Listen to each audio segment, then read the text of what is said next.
ஓர் அழகான கிராமத்தின் அருகே பசுமையான நிலத்தில் 4 பசுக்கள் வாழ்ந்து வந்தன. அவற்றின் பெயர்கள் மீனா, ரீனா, சீனா மற்றும் லீனா. அவை 4ம் மிக நெருக்கமான நண்பர்கள்.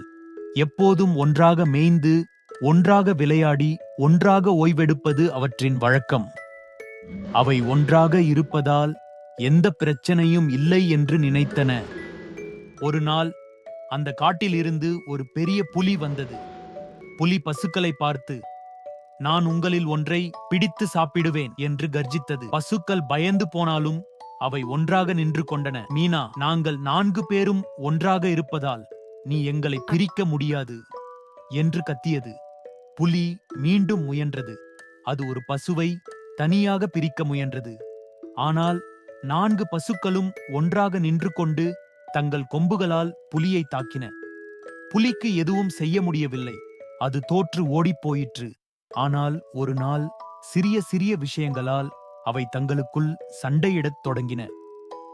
மீனா, நான் அதிக புல் மேய்கிறேன், அதனால் நான் உங்களை விட பலசாலி என்றது. ரீனா, இல்லை, நான் அதிக நீர் குடிக்கிறேன், அதனால் நான் உங்களை விட சிறந்தவள் என்று கூறியது. சீனா, நான் அதிகம் ஓடுகிறேன், அதனால் நான் உங்களை விட வலிமையானவள் என்றது. இப்படியாக அவை ஒவ்வொன்றும் தன்னை மற்றவற்றை விட சிறந்தது என்று சொல்லிக்கொண்டு சண்டையிட்டன. இதை பார்த்து காட்டிலிருந்து ஒரு புலி மிகவும் மகிழ்ச்சியடைந்தது.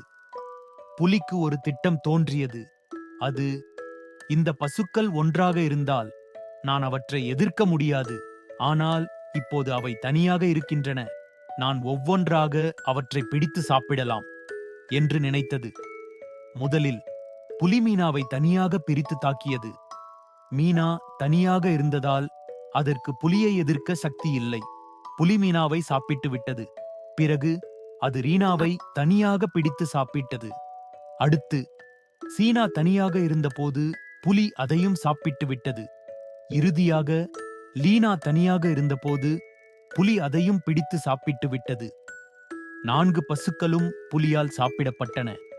அவை ஒன்றாக இருந்தால் புலியை எதிர்க்க முடியும். ஆனால் அவை தங்களுக்குள் சண்டையிட்டு தனியாக பிரிந்ததால் புலிக்கு எளிதான இரையாக மாறின. குழந்தைகளே, இந்த கதையிலிருந்து நாம் கற்றுக்கொள்ள வேண்டியது என்னவென்றால், ஒற்றுமையில் பலம் உண்டு.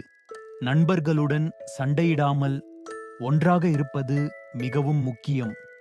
ஒற்றுமையாக இருந்தால் எந்த பிரச்சனையையும் சமாளிக்க முடியும்.